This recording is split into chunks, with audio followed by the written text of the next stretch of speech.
मेरे प्यारे विद्यार्थी, आपका बहुत स्वागत अभिनंदन आपके चहेते YouTube चैनल करियर प्रसाद बिहार सर के साथ। आप सबको प्रणाम, नमस्कार, जय हिंद। आप सभी लोग दोनों हाथ जोड़कर अपनी मां के चरणों में प्रणाम करेंगे। आज मैं आपसे एक बहुत महत्वपूर्ण विषय पर चर्चा करने वाला हूं। यूपी स्पेशल जो पुलिस कांस्टेबल का हमारा पेपर आने वाला है, उसके लिए विशेष मैं आपके लिए तैयारी लेकर आया हूं। आप बिल्कुल कमर कस लीजिए। आने वाले दिनों में केवल 40 से 45 दिन के भीतर ये हमारी विशेष क्लास चलने वाली है। आपके इनसे बाहर कोई प्रश्न नहीं आएगा। ये यूपी स्पेशल पर एक विशेष क्लास चल रही है आपके एग्जाम के लिए। मैं आपको लिए चलता हूं आपके चहेते प्लेटफॉर्म पर, और मैं बात करूंगा यहां पर आपके पढ़ाई की पंचायत पर। आपका ये प्लेटफॉर्म है और मैं बात करूंगा यूपी स्पेशल की। यहां पर यूपी स्पेशल, क्योंकि हमारे एग्जाम में यूपी स्पेशल से कई प्रश्न आने वाले हैं। तो आज जो मैं बताने वाला हूं आपको यूपी स्पेशल में किस प्रकार के प्रश्न आएंगे, आज मैं समझा रहा हूं आपको कि हमारे एग्जाम में किस प्रकार प्रश्न पूछे गए हैं और किस प्रकार प्रश्न पूछे जाएंगे। तो मेरा पूरा विश्लेषण आपसे आज उन प्रश्नों पर है कि एग्जाम में हमारे किस प्रकार के प्रश्न आने वाले हैं। तो आप इन प्रश्नों को देख के अंदाज लगा लेंगे कि हमें किस तरह तैयारी करनी है आपको। तो मैं आपको लेके चलूंगा यहां से। ये पहला क्वेश्चन हमारा, शेख सलीम चिश्ती, ये नाम आपने सुना होगा। ये चिश्ती संप्रदाय के एक बहुत बड़े सूफी संत रहे हैं।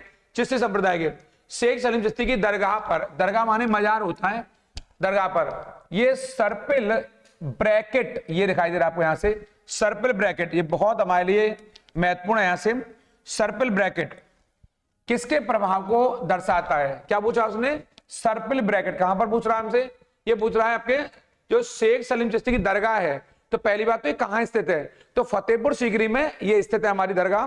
तो पूछा इस पर प्रभाव किसका? जैनों का प्रभाव है, बौद्धों का प्रभाव है, अरबों का प्रभाव है या पर्शियन का? कौन सी जो कला शैली है, जैन धर्म या बौद्ध धर्म या अरब या पर्शियन?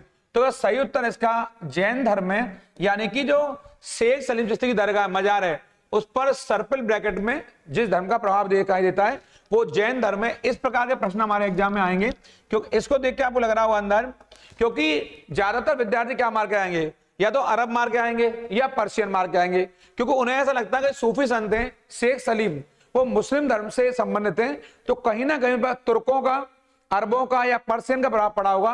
लेकिन इसका सही उत्तर क्या है? जैनों का है।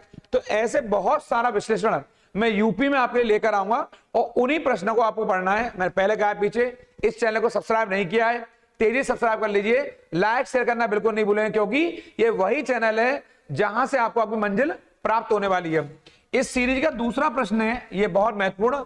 मोतीबाई, ये रहा, रसूलन बाई और सिद्धेश्वर देवी, तीन नाम बोले मैंने। मोतीबाई, रसूलन बाई, सिद्धेश्वरी देवी का संबंध किस घराने से है, ये बताना आपको जो है मैं बताने का प्रयास कर रहा हूं। किस प्रकार के प्रश्न एग्जाम में पूछे जाएंगे? क्या इनका संबंध रामपुर घराने से है, क्या आपका संबंध बनारस से है, क्या लखनऊ घराने से है या आगरा घराने से है? तो तीन नाम बताए, मोतीबाई, रसूलन बाई और आपका सिद्धेश्वरी देवी। इन तीनों का संबंध यहां बनारस घराने से। किस घराने से?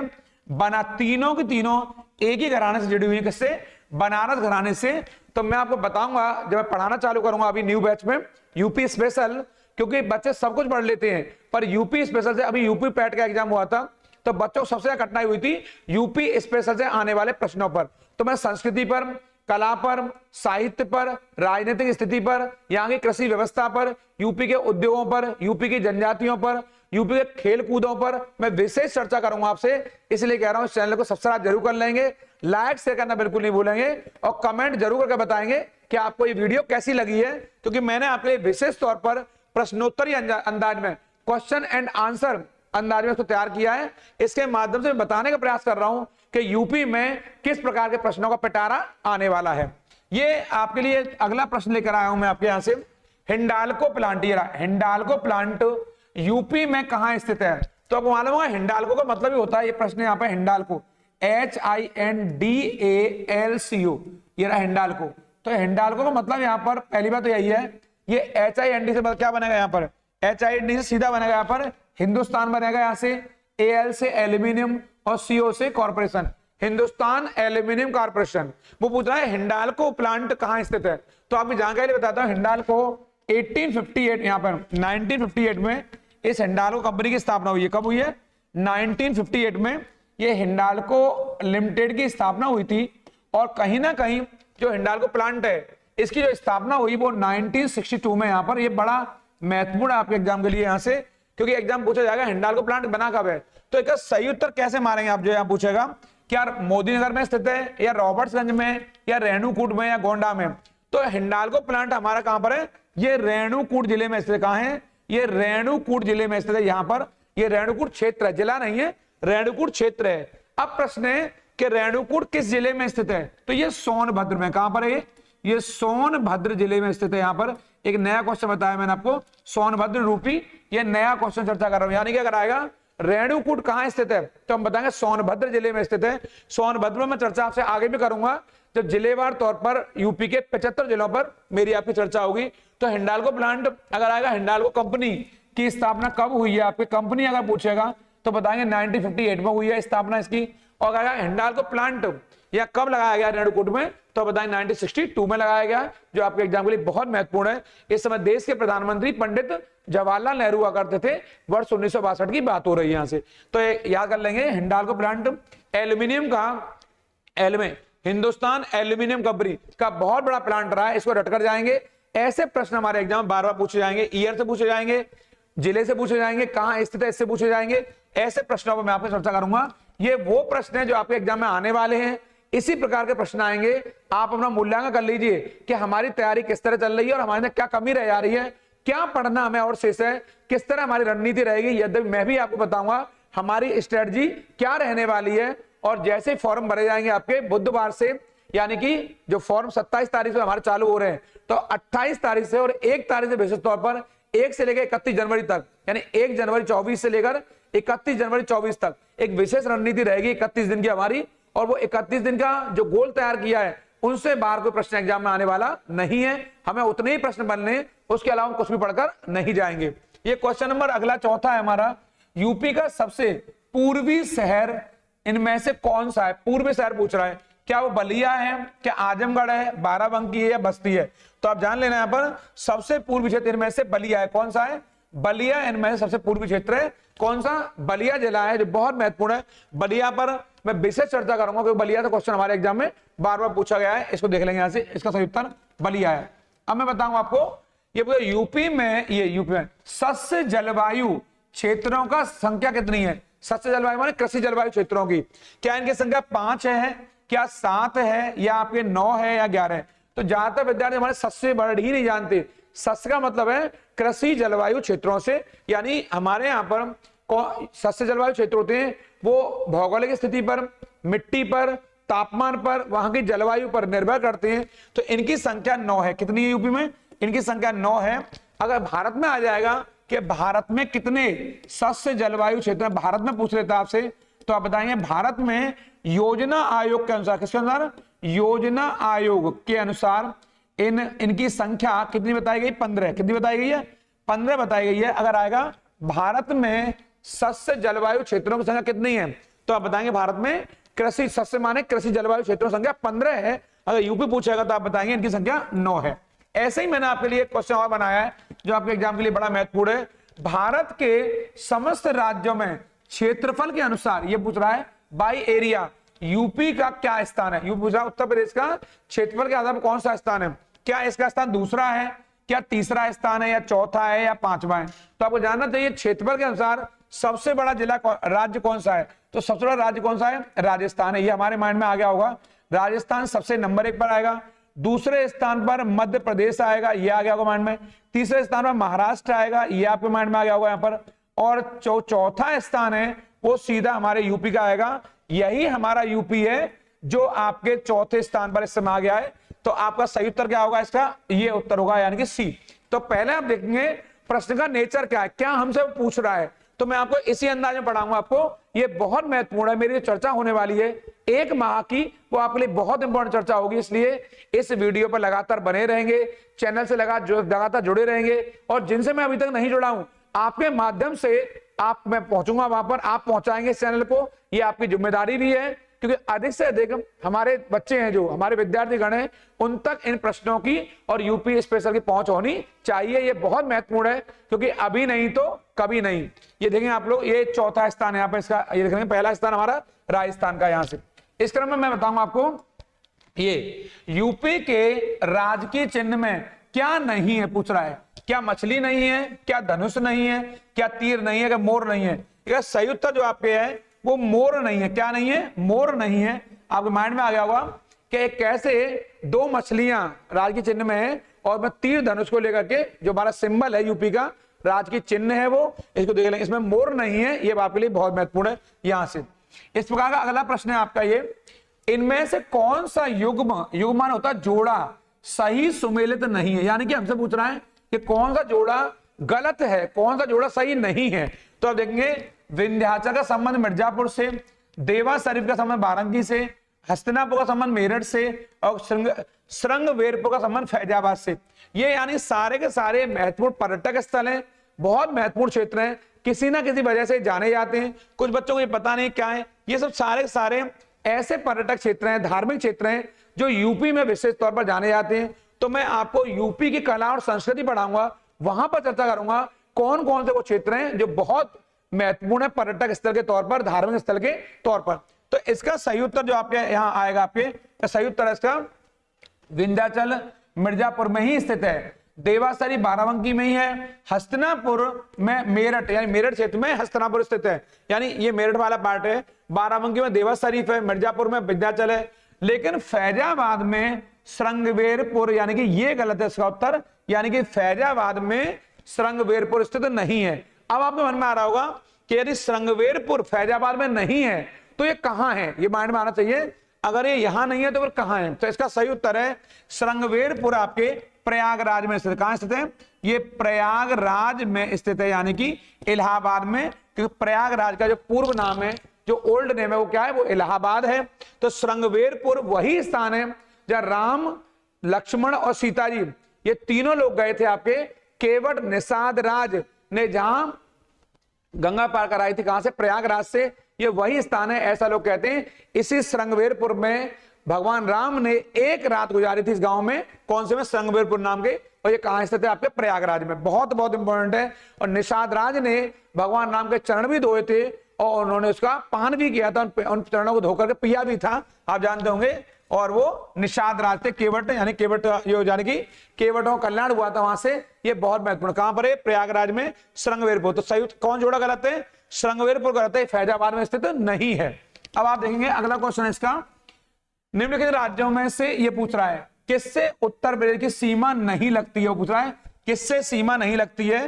तो आप बताएंगे क्या हिमाचल के साथ में, क्या हरियाणा के साथ में, क्या उत्तराखंड के साथ में, या पंजाब के साथ में। तो मालूम जो होना चाहिए यूपी से कितने क्षेत्रों से सीमा लगती है। तो यहाँ पर हिमाचल से लगती है, हरियाणा से लगती है, उत्तराखंड से लग रही है, लेकिन पंजाब से नहीं लगती है। इसका उत्तर हो गया पंजाब वाला उत्तर यहाँ गलत है। तो वो कौन कौन से क्षेत्र हैं जिससे यूपी की सीमा लगती है? तो हम लोग ऐसे याद कर लेंगे ऊपर से ही, उत्तराखंड हमें पढ़ना ही पढ़ना है, यहाँ से हिमाचल प्रदेश हमें पढ़ना ही पढ़ना है, यहाँ से राजस्थान हमें पढ़ना ही पढ़ना है, हरियाणा से लगती ही लगती है, यहाँ से चार तो यहाँ से हो गया आराम से आपके। और इन चार के अलावा जो एमपी मध्य प्रदेश है, छत्तीसगढ़ है, यहाँ पर बिहार वाला पार्ट है, झारखंड वाला पार्ट है यहाँ पर, इसके अलावा जो दिल्ली है, यहाँ से दिल्ली वाला पार्ट है, यानी 9 क्षेत्र ऐसे हैं जहां से कहीं ना कहीं इनकी सीमा लगती है। तो आप बताएंगे ऐसे, यानी उत्तराखंड, हिमाचल प्रदेश, राजस्थान, हरियाणा, मध्य प्रदेश, छत्तीसगढ़, बिहार, झारखंड और दिल्ली, यानी कितने क्षेत्र हो गए? कुल 9 क्षेत्र हो गए। इन 9 क्षेत्रों से यूपी की सीमा लगती है। यानी यूपी ऐसा राज्य भारत का जो सबसे अधिक राज्यों को स्पर्श करता है। 8 राज्य हैं और 1 केंद्र शासित प्रदेश है। इसको आप रट कर जाएंगे क्योंकि ये आपके लिए इंपॉर्टेंट है। इसको मैंने संक्षिप्त में लिखा है, जब मैं आपको विस्तार से पढ़ाऊंगा तो इनको थोड़ा और विस्तार से बताऊंगा। यूके का मतलब उत्तराखंड है, हिमाचल प्रदेश है, राजस्थान है, हरियाणा है, मध्य प्रदेश है, छत्तीसगढ़ है, बिहार है, झारखंड है और दिल्ली है। ये 9 क्षेत्र हैं। तो ये पंजाब के साथ सीमा नहीं लगती है। इसका उत्तर ये डी गलत है यहाँ से। अब ऐसा ही एक प्रश्न और है आपके लिए, ऐसा संयुक्त प्रांत यूनाइटेड प्रोविंस से यूपी के रूप में नाम बदलने के बाद यूपी का पहला राज्यपाल क्या पूछ रहा है हमसे? वो यूपी का पहला राज्यपाल पूछ रहा, गवर्नर पूछ रहा है कि जब नाम बदल गया इसका, यानी पहला नाम था संयुक्त प्रांत, नाम था यूनाइटेड प्रोविंस, जब नाम बदल गया तो यूपी का पहला राज्यपाल कौन बना यहां से? क्या वो वरा वेंकट गिरी है? क्या वो केएम मुंशी है? क्या वो हॉर्मसजी पैरसजी मोदी है? क्या वो विधु भूषण मलिक है? इनमें से कौन है जो पहले राज्यपाल बने यहां पर? कब? जब हमारा ये राज्य बन गया आपके, यानी कि इसका मतलब हुआ संयुक्त प्रांत के बाद इसका नाम क्या होगा? यूपी हो गया। तो उसके पहले राज्यपाल कौन है? सही उत्तर इसका है आपके यहां से, ठीक है, सही उत्तर ये है HP मोदी। क्या नाम है? HP मोदी, होरमसजी पैरोशो मोदी, पैरोशो, ये बहुत महत्वपूर्ण है। मोदी पहले राज्यपाल बने। यहां पर आपको जानना चाहिए यूपी की पहले राज्यपाल कौन है आपके? श्रीमती सरोजिनी नायडू। कौन है? श्रीमती सरोजिनी नायडू। ये बहुत बहुत महत्वपूर्ण हमारे लिए। और आपका जो कार्यकाल है वो 1947 से लेकर के 49 तक रहा, यानी आप सबसे पहले यूपी की राज्यपाल रही और आप किसी भी राज्य की पहली महिला राज्यपाल है। सरोजिनी नायडू यूपी की तो है ही, भारत में किसी भी राज्य की पहली महिला राज्यपाल है। और आपके बाद में दूसरा जो बने हैं आपके, वो विधु भूषण मलिक बने थे, ये वाले, यानी विधु भूषण मलिक, ये नंबर 2 पे।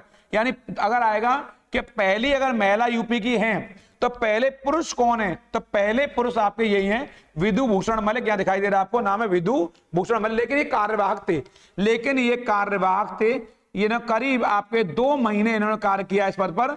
ये कार्यवाहक, ये आपके राज्यपाल रहे हैं यहां से। और इसके बाद जो यूपी के तीसरे राज्यपाल है वो यही हैं, HP मोदी। हम इन्हें शॉर्ट में HP मोदी भी कहते हैं, आप लोग भी इनको HP मोदी लिख लेंगे यहां से, ये बड़ा महत्वपूर्ण है यहां से शॉर्ट में। और इसके बाद आप जानते होंगे KM मुंशी ने काम किया है आपके, और KM मुंशी का जो टाइम पीरियड है आपके वो 5 साल का रहा है। KM मुंशी, कन्हैया लाल माणिकलाल मुंशी, ये वही KM मुंशी हैं जो संविधान सभा में शामिल रहे बतौर सदस्य।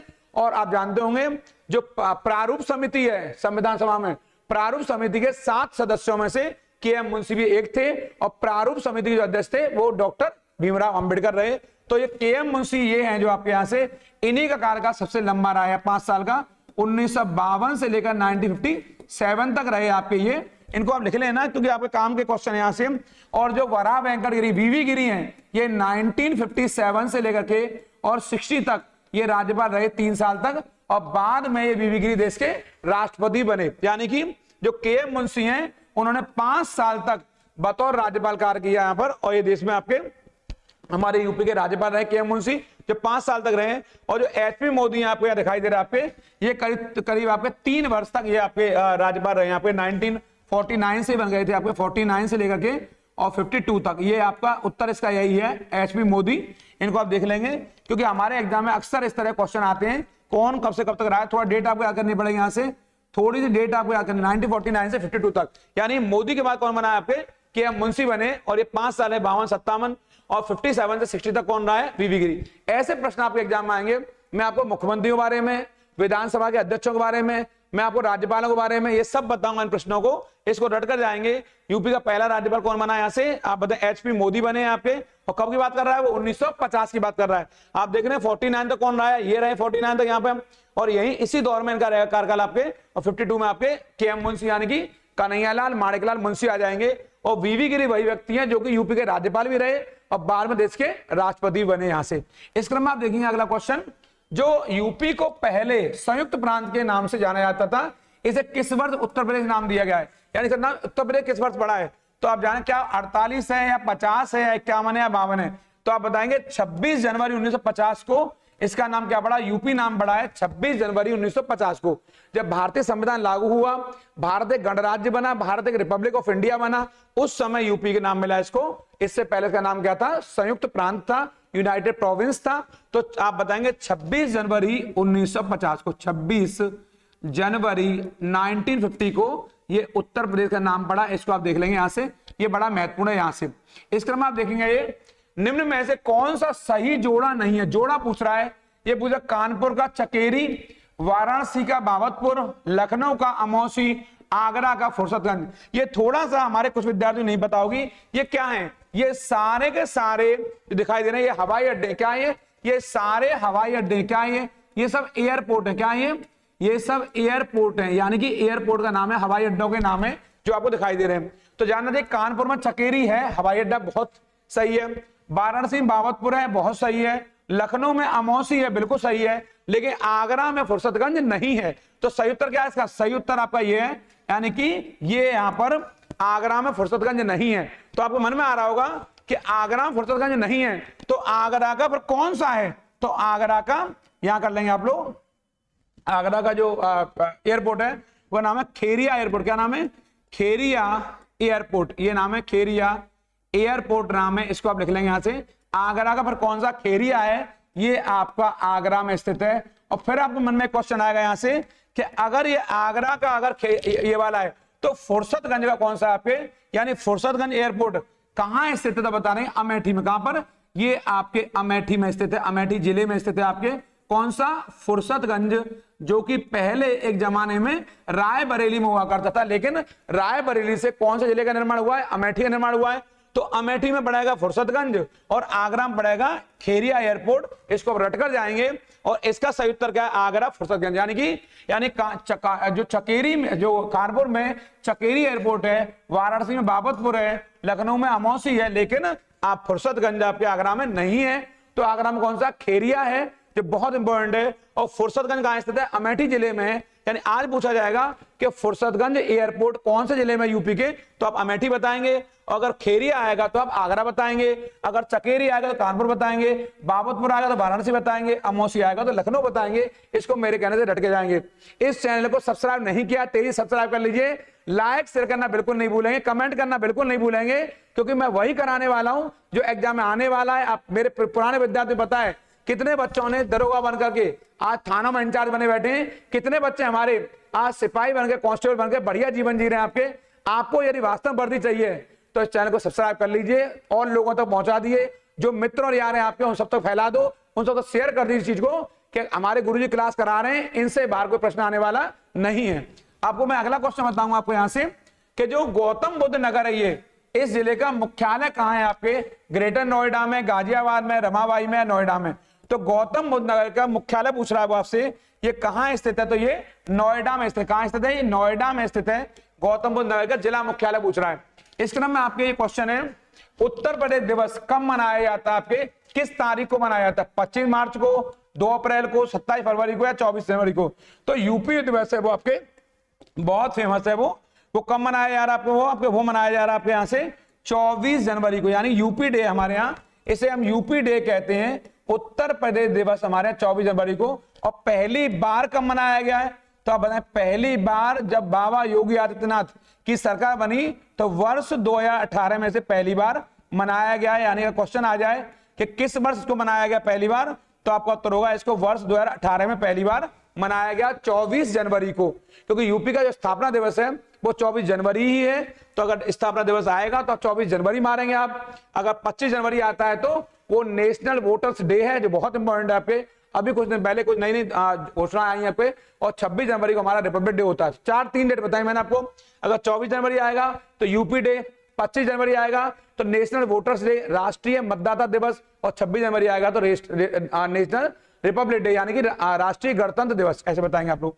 इस क्रम में हमारा अगला क्वेश्चन है ये रहा, मैदानी क्षेत्रों में यदि सर्वाधिक वर्षा गोरखपुर में होती है तो सबसे कम वर्षा हमारी कहां होती है, मथुरा में होती है, बनारस में होती है, अयोध्या में या प्रयागराज में। सबसे कम वर्षा वाला स्थान हमारा कौन सा है, वो कौन सा क्षेत्र है जहां सबसे कम वर्षा होती है, तो आप बताएंगे सबसे कम वर्षा मथुरा में होती है। कहां होती है, कृष्ण की नगरी, यानी इसको कंस की नगरी भी कहते हैं कई बार लोग आपके, लेकिन हम तो कृष्ण की नगरी कहेंगे, लाला की नगरी कहेंगे, बांके बिहारी की नगरी कहेंगे। चूंकि मैं भी मथुरा क्षेत्र से बिलोंग करता हूं, मेरे बांके बिहारी की भूमि है आपके ये, तो इस भूमि में वर्षा सबसे कम होती है। लोग कहते हैं इसको अभिशाप मिला हुआ है, कंस का साप मिला हुआ, कंस ने बड़े अत्याचार किए, इस वजह से कम वर्षा होती है। लेकिन इसके पीछे लॉजिक कारण दूसरा है, जो मैं आपको यूपी से पढ़ाऊंगा तो वहां बताऊंगा कि मथुरा में सबसे कम वर्षा क्यों होती है। लोग तो कहावतों में कहते हैं, आध्यात्मिक तौर पर कहते हैं, धार्मिक तौर पर, कि कंस की नगरी है, कंस ने अत्याचार किए इसलिए कम वर्षा होती है। लेकिन इसके पीछे भौगोलिक कारण है, इसके पीछे बहुत सारे जलवायु कारण है, उन पर मैं चर्चा करूंगा आपके, क्यों मथुरा में सबसे कम वर्षा होती है। इस वीडियो पर लगातार बने रहेंगे। और आप देखेंगे यहाँ पर अगर भारत में आएगा कि भारत में सबसे ज्यादा वर्षा कहां होती है, तो सबसे ज्यादा अगर भारत में आएगा तो हम बताएंगे मौसिन राम में होती है। कहां होती है, मौसिन राम में होती है। सबसे ज्यादा वर्षा कहां होती है, मौसिन राम में, यानी कि मेघालय में, यानी कि मेघालय में होती है मौसिन राम में। और सबसे कम आएगा अगर आपके कि सबसे कम वर्षा, मैं इस पर मैं यूपी इस पर से पढ़ा रहा हूं इसलिए ज्यादा बात जीके पे नहीं करूंगा यहाँ पर। अगर आएगा सबसे कम वर्षा कहां होगी तो बताएंगे लेह में होगी। कहां पर होगी, लेह में होगी। लेह लद्दाख की राजधानी है, जो कि यूनियन टेरिटरी क्षेत्र है आपके। सबसे कम वर्षा लेह में होगी इस समय आपके। और अगर आएगा सबसे ज्यादा वर्षा कहां होगी तो मौसिन राम में होगी। यहाँ पर यह मौसिन राम क्षेत्र जो कि मेघालय में स्थित है। आप जानते हैं ये गारो खासी जयंती अवस्थित क्षेत्र कौन सा? मासेनराम, जो कि चेरापूंजी के पास स्थित है। सबसे ज्यादा वर्षा आएगी भारत में तो मौसनराम बताएंगे, सबसे कम वर्षा आएगी भारत में तो लेह बताएंगे, जो कि लद्दाख क्षेत्र में है। लेकिन यूपी में यदि आएगा कि सबसे ज्यादा वर्षा कहां होती है तो गोरखपुर में होती है, और सबसे कम वर्षा कहां होती है तो मथुरा में होती है। ऐसी अब मैं एक लेक्चर आपके लिए फॉर्म भरते ही यूपी स्पेशल के विशेष लेक्चर लेकर आ रहा हूं। इस वीडियो पे लगातार, चैनल पे लगातार जुड़े रहेंगे। इस वीडियो को शेयर कर दीजिए, लोगों तक पहुंचा दीजिए, हर घर तक पहुंचा दीजिए। यूपी स्पेशल प्लस जीएस वाली स्पेशल क्लास और पूरी सीरीज मैं लेकर आ रहा हूं। इस वीडियो पर लगातार जुड़ करके इसे फैलाने का प्रयास कीजिए। उन लोगों का जरूर ख्याल रखेंगे जो आपका ख्याल रखते हैं। प्रणाम, नमस्कार।